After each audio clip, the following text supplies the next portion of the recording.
Do you know what just happened? General Michael Langley, an African-American four-star general, stood before the United States Senate, pointed his finger, and accused President Ibrahim Traore of Burkina Faso of being a threat to his own people. His voice echoed through the cold metallic microphones of Western power. He's hoarding gold. He's strengthening a military regime. He's the next Gaddafi. If you believe Burkina Faso has the right to protect its own resources, follow this channel. This is the story they don't want you to hear. But here's what they didn't expect. In Africa, when someone points a finger at your ancestors, that finger gets burned by truth. Because across the ocean, it wasn't a politician who stood up. It was a soldier, not with guns, not with armies, but with words sharp as a blade that's never dulled in 1,000 years. And when he spoke, an entire continent went silent. Farmers, young mothers, children who hadn't yet learned to read. They paused, looked into tiny screens, and for the first time in their lives heard a leader speak the real name of their true enemy. This was no longer just about Burkina Faso. This was a slap across the face of an entire system that hides behind the word human rights, while killing with a smile. The room was silent when General Michael Langley adjusted the microphone. Cameras rolled. The Senate Foreign Relations Committee hearing was underway, and the agenda seemed routine until it wasn't.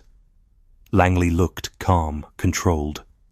Then, with the weight of his stars glinting under the lights, he delivered a blow that echoed far beyond Washington, D.C. Captain Ibrahim Traore of Burkina Faso is consolidating power through illicit gold reserves. He's using national wealth to fortify a military regime.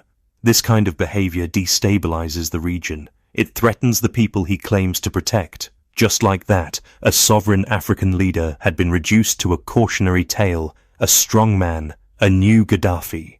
The words landed without resistance. No one questioned the claim. No one asked for proof. Langley didn't need to raise his voice. In that chamber, silence meant agreement. The only sound was the scribble of pens and the quiet hum of live broadcasts reaching millions. Within hours, headlines screamed across Western media. Burkina Faso's gold-fueled tyrant, the Washington Sentinel, is this Africa's next Gaddafi, the global observer.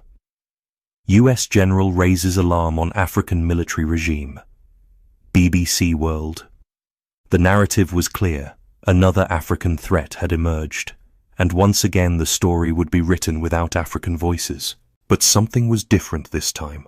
On the streets of Bamako, tweets began to circulate. In Nairobi, TikToks dissected Langley's statement with fury. In Burkina Faso itself, young people flooded the comment sections of international outlets with one defiant message. He's not stealing gold. He's keeping it from being stolen. Across the continent, social media caught fire, not with fear, but with pride. People didn't see a tyrant. They saw a man who had dared to close the door on exploitation, a man who didn't sell his country's wealth for favor, but locked it away from hungry hands abroad. In a powerful thread that went viral across African Twitter, a Ghanaian journalist wrote, "The West calls Traore corrupt for guarding his nation's gold." But ask yourself, if the gold were flowing to Paris or New York, would they call him a hero? While the Western world applauded Langley's warning, Africa heard something else entirely. They heard an old song sung in a new voice. Stand up for your people, and they will come for you. What the Senate saw as a threat, a new generation saw as a line in the sand. And from that moment on, they were no longer just watching. They were listening, waiting, because they knew Traore would respond. And when he did, the world wouldn't be ready, while the Western world awaited a press release, a UN briefing, or perhaps a televised apology. President Ibrahim Traore chose a different stage entirely. Not Geneva, not the Senate, not a glossy podium in front of marble flags. He stood in the heart of Ouagadougou, his capital, his people's capital. There was no red carpet, no crystal chandeliers, just the dusty wind of the Sahel, the hum of 1,000 voices gathered in silence, and a national flag swaying gently behind him. He wore no suit, no tie, just his army fatigues, wrinkled, sun-faded, worn, not for style, but for survival. The uniform of a soldier, not a politician. When the cameras cut in, it wasn't just a local broadcast. It was live across Burkina Faso, across Mali, Niger, Ghana, live streamed by African youth across TikTok, YouTube, and every platform where truth still breathes. Traore didn't begin with thanks. He didn't smile. He didn't perform. He looked straight into the lens and said in a tone so steady it cracked the silence, "Either we fight, or we remain slaves forever." There was no applause. Not yet, just air, still charged, trembling. It wasn't the kind of line meant for headlines. It was meant for the bone, for something older than policy, for memory, because every African village has known the weight of that choice. Fight or kneel, speak or be spoken for, own or be owned across the continent. Something shifted. In a market stall in Dakar, a vendor froze mid-sale on a farm in Tanzania. An old radio crackled back to life. In the refugee camps of northern Burkina, children huddled near generators, not blinking once, because Traore wasn't just talking. He was translating something millions had felt, but never heard aloud. He didn't shout, he didn't gesture, but the calm in his voice carried the heat of a wildfire. He spoke of sovereignty, not as a slogan, but as survival, of gold, not as wealth, but as memory, of silence, not as peace, but as danger. Those who want to support you, let them support you, he said. Those who want to discourage you with their writings, close your ears and keep moving forward. It wasn't a speech, it was a mirror, and in it, Africa saw itself not as poor, broken or chaotic, but as stolen and unbowed. No international translator was needed.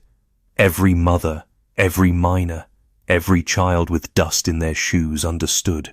This man was not speaking for the people, he was speaking as one of them. And from the heart of Burkina Faso, his voice was no longer just a response, it was a call. Traore didn't pause to catch his breath. He didn't need to, because what came next wasn't defense, it was revelation. He turned slightly toward the camera, still calm, still grounded, but there was a sharpness now in his tone, a shift from the soil to the sword. They say we violate human rights, he said slowly, but who bombed Libya into chaos, who turned a prosperous nation into a graveyard of migrants, who armed rebels and called it liberation. You could feel it not just in Ouagadougou, but across every place that still bore the scars of that war, not just Libya, but the entire Sahel. They accuse us of abuses, but remain silent about the millions dead in Iraq, in Afghanistan, in Congo. They pretend to care for human lives, but only when the cameras are on. His words were no longer just answers, they were accusations of his own. These organizations that come here with fancy names, calling themselves NGOs. He continued, let's be honest, they are not non-governmental.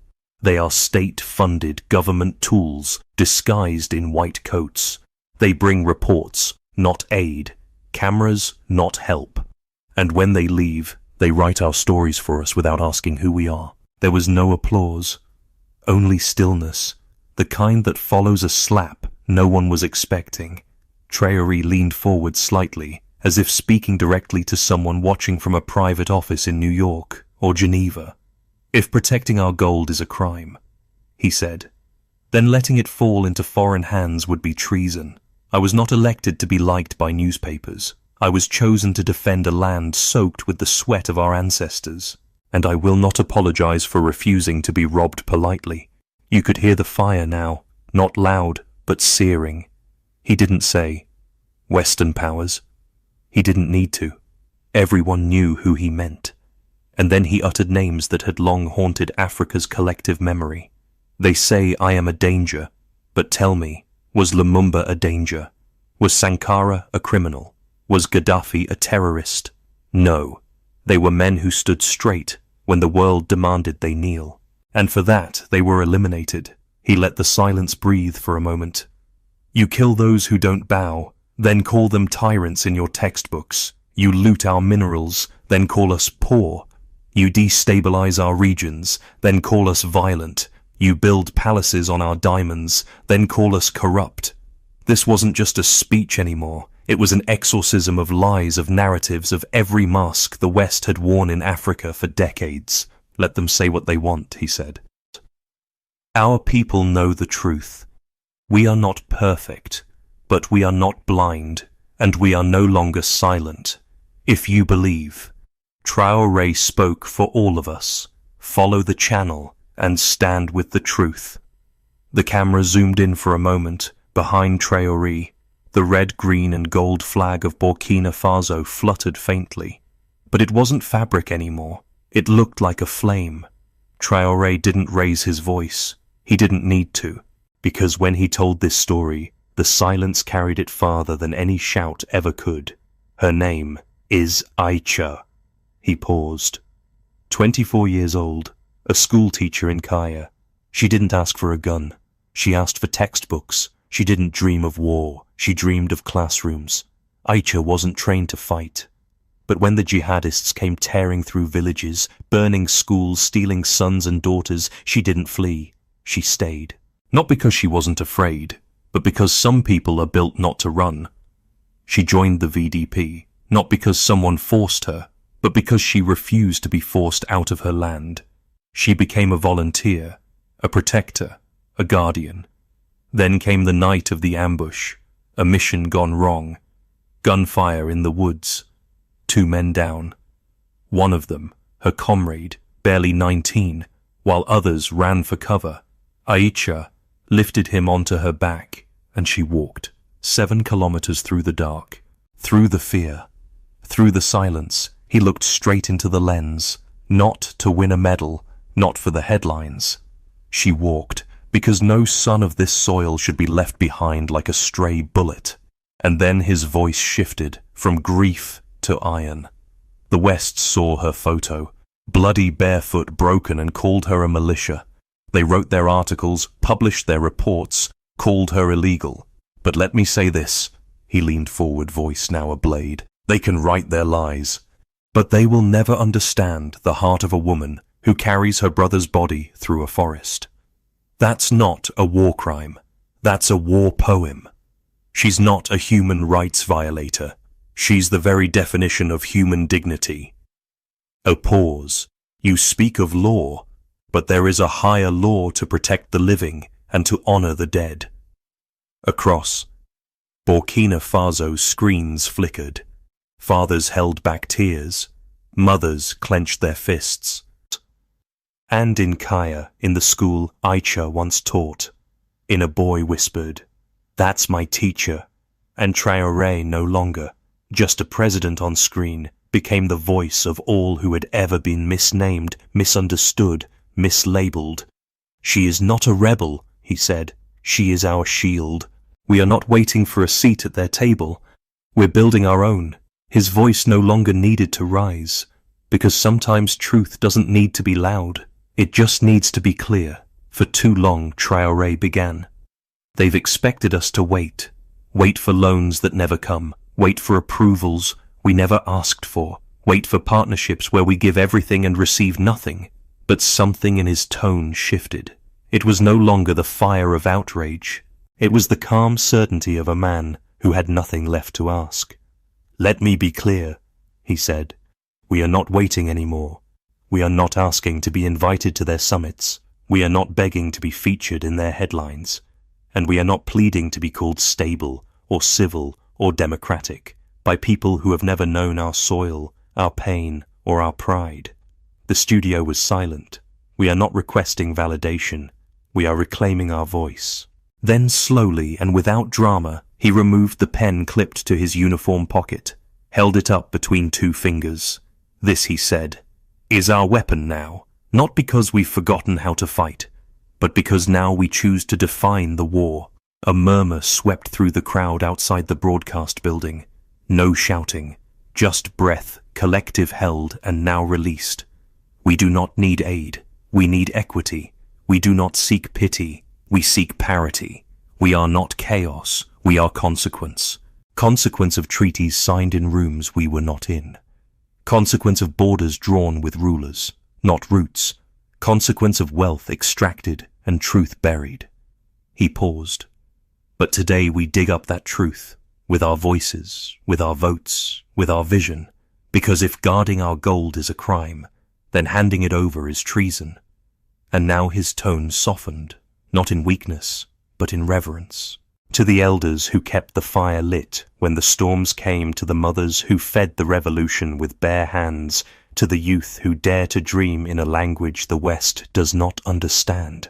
I speak not above you, but beside you. A final breath. Then the words that would be quoted on school walls carved into stone, whispered in tents and shouted in parliaments. Do not let the enemy's voice drown out your own. Fight, advance. This is the struggle that ends the chains. The screen dimmed, but the silence didn't stay long. In a dusty plaza in Burkina Faso, an old man gripped the hand of his grandson as they watched the last flicker of the broadcast. He looked down and said, not loudly but with the clarity of a soul long silenced, "You see, child, there is someone who dares to speak for us now. They tried to contain it to one country, to one president, to one broadcast on a state-owned channel. But truth doesn't stop at borders." And Ibrahim Traore's voice didn't echo it, detonated. Within hours, clips of the speech flooded every corner of the internet.